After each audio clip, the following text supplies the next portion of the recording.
तो hello friends, तो आज हम लोग चल रहे हैं तो स्टार्ट कर रहे हैं कि आरआरबी एनटीपीसी अंडर ग्रेजुएशन पे जो अभी क्वेश्चन आ रही है, जो अभी अब एग्जाम में 17, 18, 19 और 20 को जो एग्जाम है, तो इसी एग्जाम को फोकस करते हुए हम लोग चलते फोकस करते हैं आरआरबी एनटीपीसी का। और आरआरबी पर पहला क्वेश्चन है आपके स्क्रीन पे। पहला कि भारतीय संविधान के मैग्ना कार्टा किसको कहा जाता है? तो मैग्ना कार्टा किसको कहा जाता है, ये आप बताइए। मैग्ना कार्टा किसको कहा जाता है?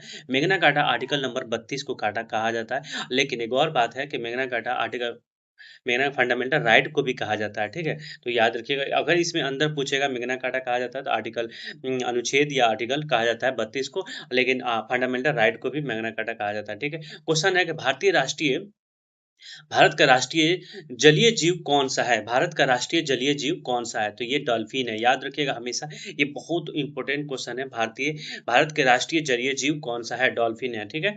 अब तीसरा नंबर क्वेश्चन है, जय जवान जय किसान की नारा किसने लगाया था? तो पंडित जवाहरलाल नेहरू ने नहीं लगाए थे, ये लाल बहादुर शास्त्री जी ने लगाए थे। लाल बहादुर शास्त्री जी ने लगाए थे, ठीक है, याद रखिएगा। क्वेश्चन है कि पृथ्वी के सबसे निकटतम तारा कौन है? पृथ्वी के सबसे निकटतम तारा कौन सा है?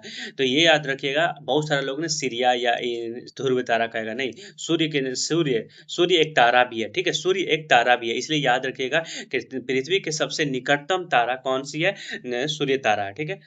चलिए, पांचवा नंबर क्वेश्चन है कि भारत की पहली महिला राष्ट्रपति कौन थी? भारत की पहली महिला राष्ट्रपति, प्रधानमंत्री की बात नहीं हो रही, प्रधानमंत्री इंदिरा गांधी थी। और यहाँ पे बात हो रहा है कि पहली राष्ट्रपति तो प्रतिभा पाटिल जी थी, ठीक है, 2003 में बनी थी।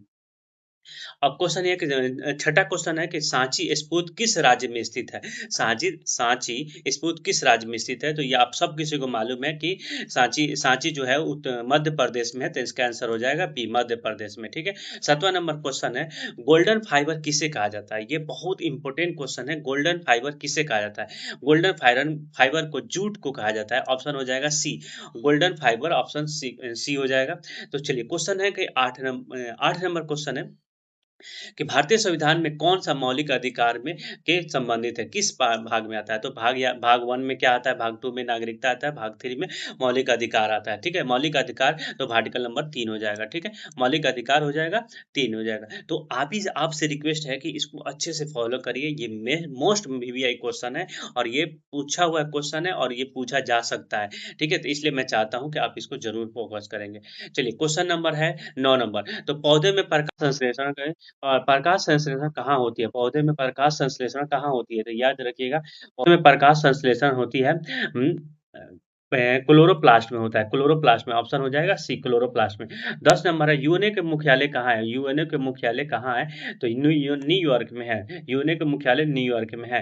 राज्यसभा के पदेन सभापति कौन होते हैं? उपराष्ट्रपति होते हैं। जो यहाँ पे थोड़ा सा हिंदी गलत है, ठीक है, तो यहाँ रखिएगा। जो एक्स ऑफिसर होते हैं उसी को कहा जाता है सभापति, ठीक है। तो उपराष्ट्रपति हो जाएंगे राज्यसभा का। विटामिन सी की रासायनिक नाम क्या है? विटामिन सी की रासायनिक नाम क्या है? आर्सेनिक अम्ल, इसका हो जाएगा ऑप्शन बी। और विटामिन ए का होता है रेटिनॉल, ठीक है, तो याद रखिएगा। चलिए, अब क्वेश्चन है कि भारत छोड़ो आंदोलन कब शुरू हुए थे? भारत छोड़ो 1942 ईस्वी में हुआ था। भारत छोड़ो आंदोलन, सत्याग्रह आंदोलन 1920 में हुआ था। दांडी यात्रा आंदोलन 1930 में हुआ था। और स्वतंत्रता संग्राम का आंदोलन हुआ था 1947 में। हमारा देश आजाद हुआ था 1947 में। भारत के सबसे बड़ा सार्वजनिक क्षेत्र का, का बैंक कौन सा है? तो याद रखिएगा एसबीआई है, ठीक है। और क्वेश्चन है, ओजोन परत किस मंडल में पाई जाती है? ओजोन परत किस मंडल में पाई जाती है? तो समताप मंडल में पाई जाती है। ओजोन परत समताप मंडल में पाई जाती है। और एक और क्वेश्चन है आपके 16 नंबर क्वेश्चन, भारत में पंचायती राज व्यवस्था किस संशोधन में लागू हुआ था? 73वां में लागू हुआ था। 42वां को मिनी कॉन्स्टिट्यूशन कहा जाता है, जिसमें ऐड किया गया था धर्मनिरपेक्ष, ठीक है, प्रियम्बल में ऐड किया गया था। मानव शरीर का सबसे बड़ा ग्रंथि कौन सा है? यकृत, जिसको लीवर कहा जाता है, ठीक है, लीवर कहा जाता है इसको, यकृत। 18 नंबर क्वेश्चन है कि डिस्कवरी ऑफ इंडिया किसने लिखा है? Discovery of India Pandit Jawaharlal Nehru ji ने लिखे थे। और ये याद रखिए कि महात्मा गांधी और सुभाष चंद्र बोस और राजेंद्र प्रसाद का जो मुख्य किताबें है उसको जरूर याद रखिएगा, ये पूछा जाता है, ठीक है। अब क्वेश्चन नंबर है 19 में भारतीय रिजर्व बैंक की स्थापना कब हुई थी? 1935 ईस्वी में हुई थी।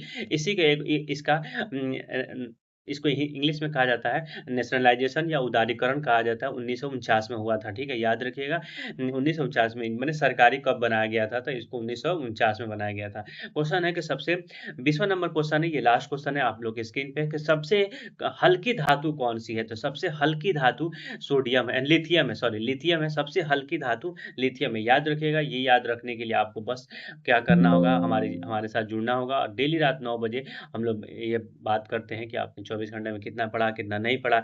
ये सारी चीज़ें आपको साथ हमारे साथ जुड़ के कर सकते हैं। तो आप सभी से रिक्वेस्ट है कि हम लोग डेली डेली रात 9 बजे मिलते हैं आपसे। और थैंक यू सो मच मिलने के लिए, थैंक यू सो मच, बहुत बहुत शुक्रिया आपका। All the best, thank you so much.